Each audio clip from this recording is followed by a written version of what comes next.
जय माता दी। आज हम लोग फिर से पाठ करेंगे दुर्गा सप्तशती का 5वां अध्याय। 4 अध्याय हमारे पूर्ण हो चुके हैं। 5वें अध्याय की शुरुआत करेंगे, माँ की स्तुति करेंगे। श्री दुर्गा सप्तशती का पाठ करने से सभी मनोकामनाएं पूर्ण होती हैं और नवरात्रि में विशेष इसका पाठ अवश्य करना चाहिए। तो आइए 5वें अध्याय का पाठ शुरू करते हैं। सबसे पहले माँ का ध्यान करेंगे। जो अपने कर कमलों में घंटा, शूल, हल, शंख, मूषल, चक्र, धनुष और बाण धारण करती हैं, शरद ऋतु के शोभा संपन्न चंद्रमा के समान जिनकी मनोहर कांति है, जो तीनों लोकों को आधारभूत एवं शुंभ आदि दैत्यों का नाश करने वाली हैं, तथा गौरी के शरीर से जिनका प्राकट्य हुआ है, उन महासरस्वती देवी को मैं निरंतर भजता रहता हूँ या भजती रहती हूँ। ऋषि कहते हैं, पूर्व काल में शुंभ और निशुंभ नामक असुरों ने अपने बल के घमंड में आकर सचीपति इंद्र के हाथ से तीनों लोकों का राज्य और यज्ञ भाग छीन लिया। वे ही दोनों सूर्य, चंद्रमा, कुबेर, यम और वरुण के अधिकार का भी उपयोग करने लगे। वायु और अग्नि का कार्य भी वे ही करने लगे।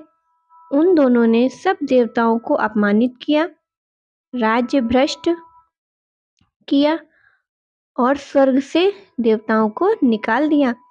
उन दोनों महान असुरों से तिरस्कृत देवताओं ने अपराजिता देवी का स्मरण किया और सोचा, जगदम्बा ने हम लोगों को वर दिया था कि आपत्ति काल में स्मरण करने पर मैं तुम्हारी आपत्तियों को तत्काल नाश कर दूंगी। यह विचार कर देवता गिरिराज हिमालय के पास गए और वहां माँ भगवती विष्णु माया की स्तुति करने लगे। देवता बोले, देवी को नमस्कार हो, महादेवी शिवा को सर्वदा नमस्कार हो, प्रकृति एवं भद्रा को प्रणाम है। हम लोग नियम पूर्वक जगदम्बा को नमस्कार करते हैं।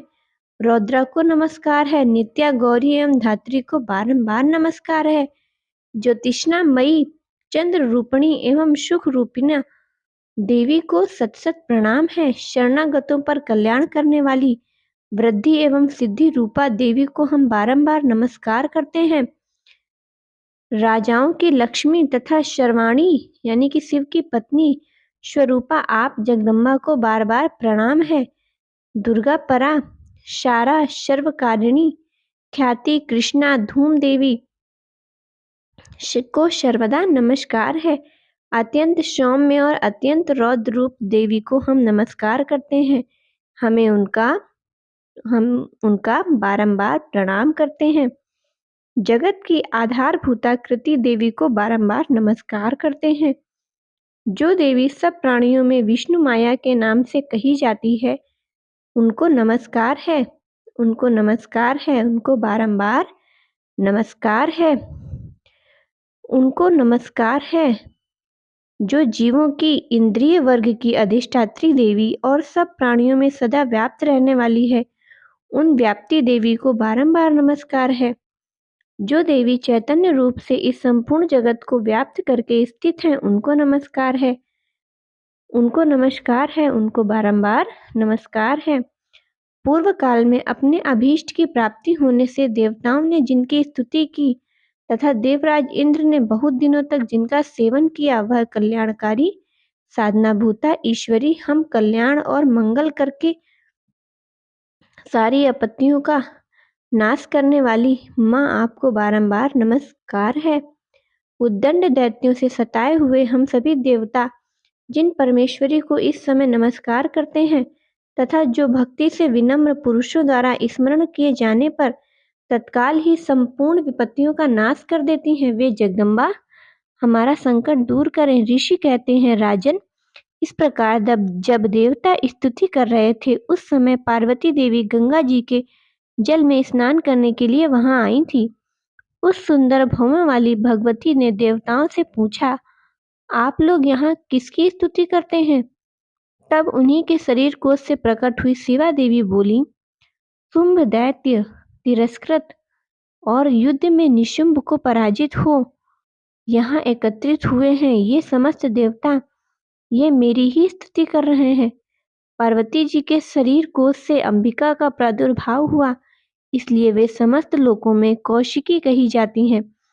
कौशिकी के प्रकट होने के बाद पार्वती देवी का शरीर काले रंग का हो गया, अतः वे हिमालय पर रहने के लिए कालिका देवी के नाम से विख्यात हुई। तदनंतर शुंभ और निशुंभ के भृत्य चंड मुंड वहां आए और उनके परम मनोहर रूप धारण करने वाली अंबिका देवी को देखा। फिर वे शुंभ के पास जाकर बोले, महाराज, एक अत्यंत मनोहर स्त्री है जो अपनी दिव्य कांति से हिमालय को प्रकाशित कर रही है। वैसा उत्तम रूप कहीं भी किसी ने देखा नहीं होगा। असुरेश्वर, पता लगाइए कि वह देवी कौन है और उसे ले लीजिए। स्त्रियों में वह रत्न है, उसका प्रत्येक अंग बहुत ही सुंदर है तथा वह अपने श्री अंगों की प्रभा से संपूर्ण दिशाओं में प्रकाश फैला रही है। दैत्यराज, अभी वह हिमालय पर ही मौजूद है, आप उसे देख सकते हैं। हे प्रभु, तीनों लोकों में मणि, हाथी और घोड़े आदि जितने भी रत्न हैं, वे सब इस समय आपके घर में शोभा पाते हैं। हाथियों में रत्नभूत ऐरावत तथा परिजात का वृक्ष और उच्च श्रवा घोड़ा, यह सब आपने इंद्र से ले लिया है। हंसों से जूता हुआ यह विमान भी आपके आंगन में शोभा पा रहा है। यह रत्नभूत अद्भुत विमान जो पहले ब्रह्मा जी के पास था, अब आपके यहाँ लाया गया है। यह महापद्म नामक निधि आप कुबेर से छीन लाए हैं।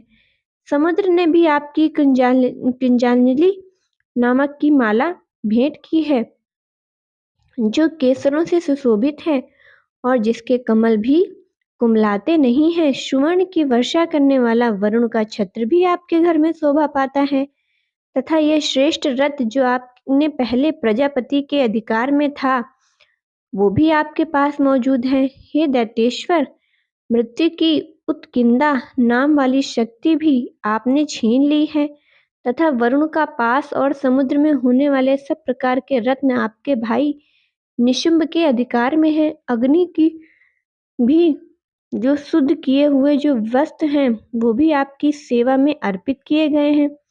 दैत्यराज, इस प्रकार सभी रत्न आपके एकत्र कर लिए हुए हैं। फिर जो ये स्त्री में रत्न रूप कल्याणमयी देवी है, इसे आप क्यों नहीं अपने अधिकार में ले लेते? चंड मुंड का यह वचन सुनकर शुंभ ने महादैत्य सुग्रीव को दूत बनाकर देवी के पास भेजा और कहा, तुम मेरी आज्ञा से उसे सामने से ये बातें कहना और ऐसा उपाय करना जिससे वह प्रसन्न होकर शीघ्र ही यहाँ आ जाए।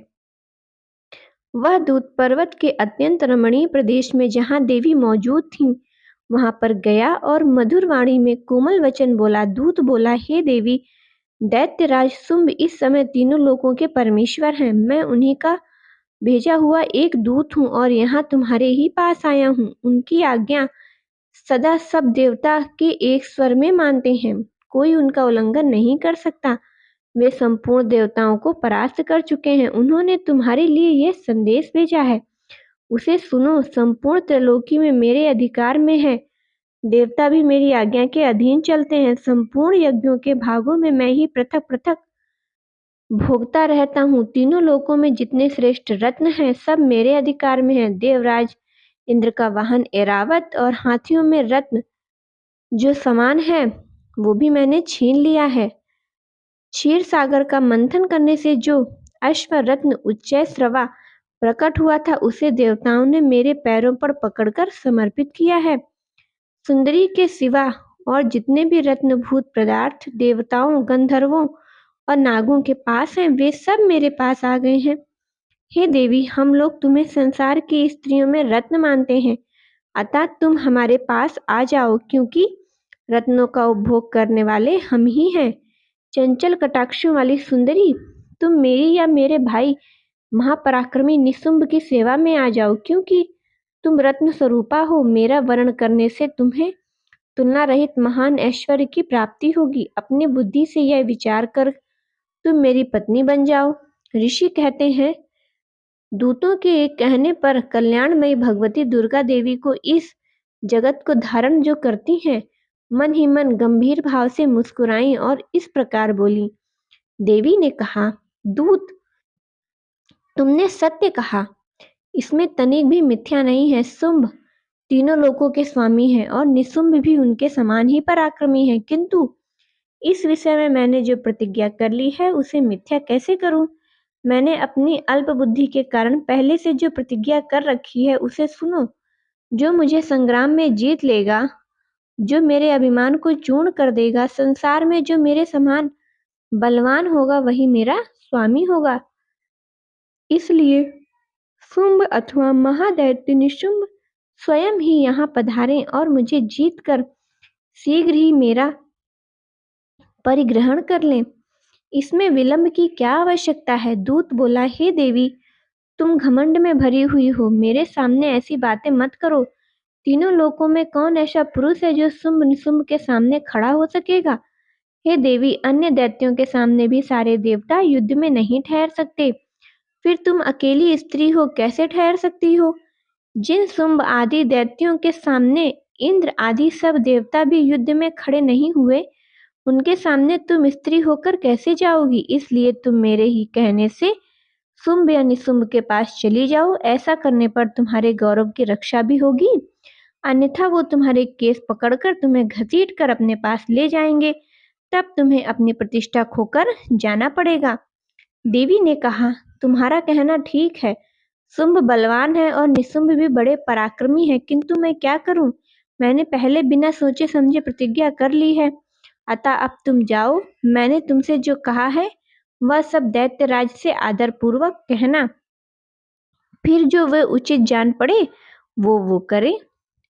तो इससे आज का 5वां अध्याय समाप्त होता है। अगला अध्याय सुनने के लिए हमारे चैनल को सब्सक्राइब करें, लाइक करें और शेयर करें। अगला 6वां अध्याय पढ़ने के लिए, सुनने के लिए हमारे अगले वीडियो को ज़रूर देखें।